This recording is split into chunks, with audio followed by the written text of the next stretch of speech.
Y anticipamos que íbamos a empezar a hablar de un tema que es polémico, resistido, pero donde cada vez hay más evidencia y tiene que ver la vinculación directa que hay entre los ultraprocesados y las enfermedades que estamos viendo en niños y adultos. Hagamos hincapié en los niños, que están empezando a presentar patologías que no eran habituales.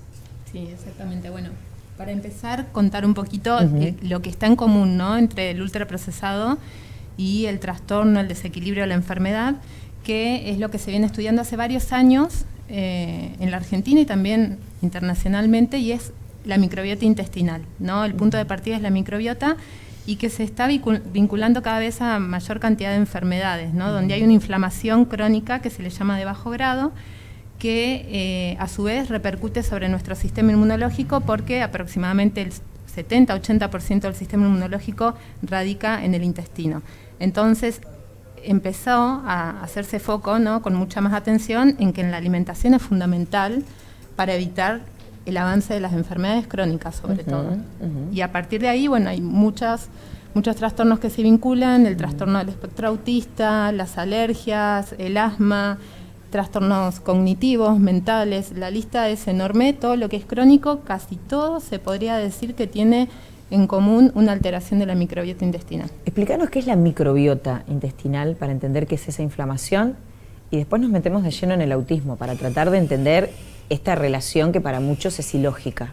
Bien, bueno, la microbiota intestinal es un ecosistema que tenemos en el intestino de, sobre todo, bacterias que tienen que estar, pero que las venimos perdiendo. Digamos, esa diversidad bacteriana se viene perdiendo hace muchos años por el estrés, contaminantes, alimentación, digamos, muchos factores. ¿Es la flora intestinal? Es la flora intestinal, perfecto. ¿Sí? ¿Y un niño lo puede perder por estrés? Sí, un niño lo puede perder, incluso puede, no perderlo, pero sí deteriorarla desde el embarazo. Bien, entonces, bueno, en esto que después vamos a poner por ahí más enfoque en lo que es el trastorno del espectro autista, empezamos a tener mucha consideración sobre el cuidado materno, sobre todo, y también paterno. Ya se está planteando también esto de cómo se alimenta el papá y cómo puede influenciar en la microbiota del niño o de la niña, pero desde la gestación ya empezamos a generar nuestra microbiota. Entonces, no da igual lo que coma o no la mamá, no da igual si tenemos un déficit nutricional, no da igual el mecanismo de nacimiento, ¿sí? Incluso acá en el Garrahan han hecho grandes investigaciones comparando grupos de bebés que han nacido por parto y que hayan nacido por cesárea, y la mayor incidencia de patología, sobre todo vinculada a la inmunidad, en los niños que nacen por cesárea, ¿no? ¿Por qué?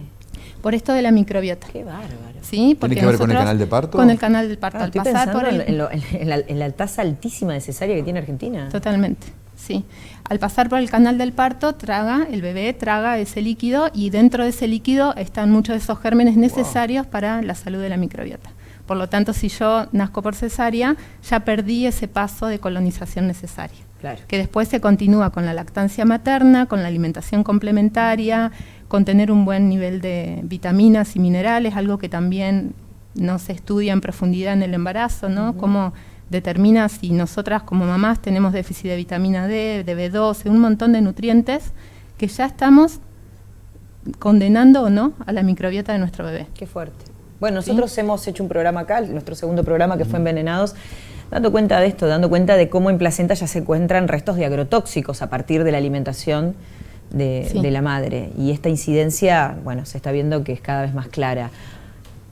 Metámonos de lleno en el espectro autista, sobre todo porque es cada vez más abultada la cifra de niños que presentan este trastorno. Sí, bueno, primero me parece necesaria hacer la aclaración, porque siempre genera controversia, ¿no? Cuando decimos alimentación y trastorno del espectro autista, es una condición. La mayoría de niños y niñas que tienen este trastorno del espectro autista se han encontrado alteraciones gastrointestinales. Se cree que más del 90% tienen alguna alteración gastrointestinal, pero no quiere decir que todos y todas mejoren con la alimentación que se propone, ¿no?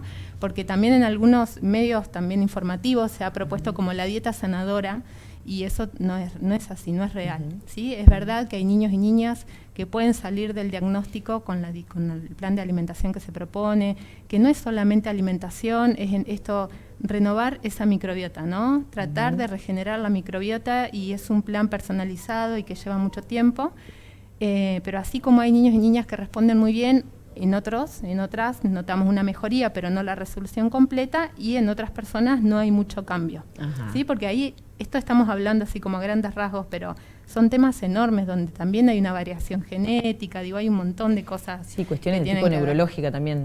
También hay algo que puede ser la esencia de cada persona, una condición, una tendencia, una manera de ser en el mundo que tampoco lo que estamos charlando acá es que suponemos que todos los niños y niñas tengan que responder a un mismo patrón de conducta. Sí, ¿no? Podemos empezar a hablar de otros tipos de inteligencias también. Exactamente. ¿Qué es lo que pasa acá en Paraná, en tu consultorio? Con respecto a este tema, al trastorno del espectro autista, yo podría decirles que estoy viendo por semana 1 o 2 familias nuevas, lo cual es muchísimo.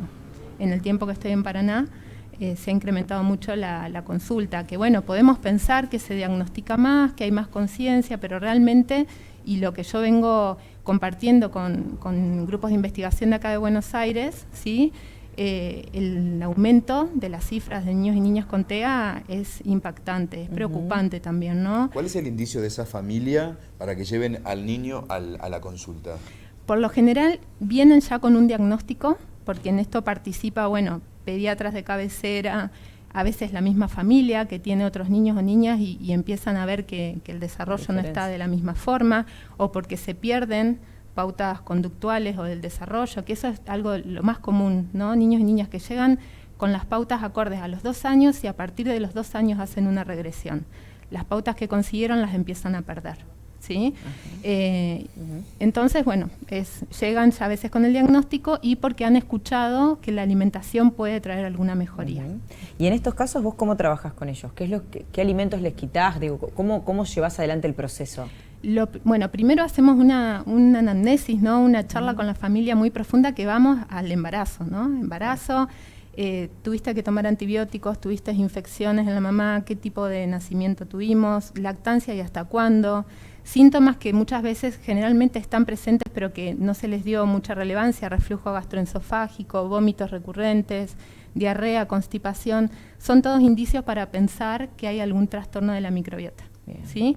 El examen físico y después los análisis complementarios. No vamos a empezar un plan de alimentación sino tener primero un panorama de qué está pasando en el metabolismo de este niño o niña, ¿no? Porque hay algunos niños y niñas que tienen ciertas intolerancias alimentarias, en otros casos son distintas, entonces como individualizarlo. Pero a grandes rasgos, para hablarlo así, lo que vamos a buscar con el plan de alimentación es quitar en primer lugar todo lo que sea ultraprocesado, ¿no? Porque hay una sensibilidad distinta en estos niños y niñas a lo que es un conservante, un colorante, lo que se utiliza para potenciar el sabor, como el glutamato monosódico, que lo debemos haber escuchado, el jarabe de maíz de alta fructosa, ¿no? Sí. Es azúcar y más azúcar. ¿Qué es azúcar? Un azúcar que está procesado. No es lo mismo que un azúcar que encontramos de una manera más pura, ¿no? Después están los lácteos, está el azúcar refinado, bueno, el gluten, pero digamos, no siempre... Toda esa es la propuesta, ir como quitando eso de la dieta del niño y ahí es donde van viendo. ¿Y vos viste evoluciones? Sí. ¿Pudiste comprobarlas? Sí. Hay familias con las cuales hemos visto salidas de diagnóstico. ¿Sí? Wow. Remisión total de manifestaciones, que no es que, bueno, ya tuvimos una remisión y podemos liberarnos y volver a comer lo que comíamos antes. Esto ya es un cambio del estilo de vida, ¿no? Sí. Entonces es conocer la sensibilidad que va a tener este niño o niña para decir, bueno, necesitamos este cuidado porque su intestino es vulnerable o más sensible a determinado alimento, determinado aditivo. En otros casos hemos notado muchas mejorías, pero no remisión, como les decía. Bueno, esto es algo ya más personalizado. Exacto. Pero sí es que les podría decir que casi la totalidad de familias que lo han podido incorporar es un cambio familiar, obviamente. Han notado que han mejorado muchos parámetros en la salud de sus peques, ¿no? Mejorías en el descanso, en el sueño, en la capacidad de prestar atención. En la hiperactividad. Claro, porque todo eso es consecuencia de los neurotransmisores que se forman en el intestino, y en el autismo lo que se ha asociado es que la inflamación intestinal genera un mecanismo de neuroinflamación. Por eso lo que pasa en el intestino impacta en la conducta o en lo cognitivo, ¿no? Y lo pienso también como el segundo cerebro, ¿no? El cerebro emocional, ¿no? Totalmente. Tan crucial como eso. Sí. Y cómo genera desde ahí. De eso hablamos en el día de hoy. Tratamos de este programa de llevar información para que usted en su casa pueda revisar qué es lo que pasa en su familia y si hay algún niño que tiene algún tipo de estas características o de estos tips que acaba de decirnos o de contarnos la doctora, usted pueda prestar un poco más de atención y pueda recurrir a profesionales que tenemos aquí en la ciudad de Paraná y que seguramente hay en el resto del país. ¿La pueden encontrar a Majo a dónde, Majo? En el Instagram, por ahí es más fácil, @DRA, doctora, la abreviación, MajoPB. Perfecto. ¿Sí? Ahí te pueden encontrar, hace publicaciones muy interesantes. Sos muy valiente, Majo, gracias por venir a compartirlo. Gracias. Y sí, hay que tener valentía, insisto, porque esto que vos estás contando genera mucha resistencia, incluso entre colegas. No sé si en tu formación vos viste esto o esto vino después, ¿no? En tu esto vida. vino por una búsqueda personal. Por una búsqueda personal, exacto.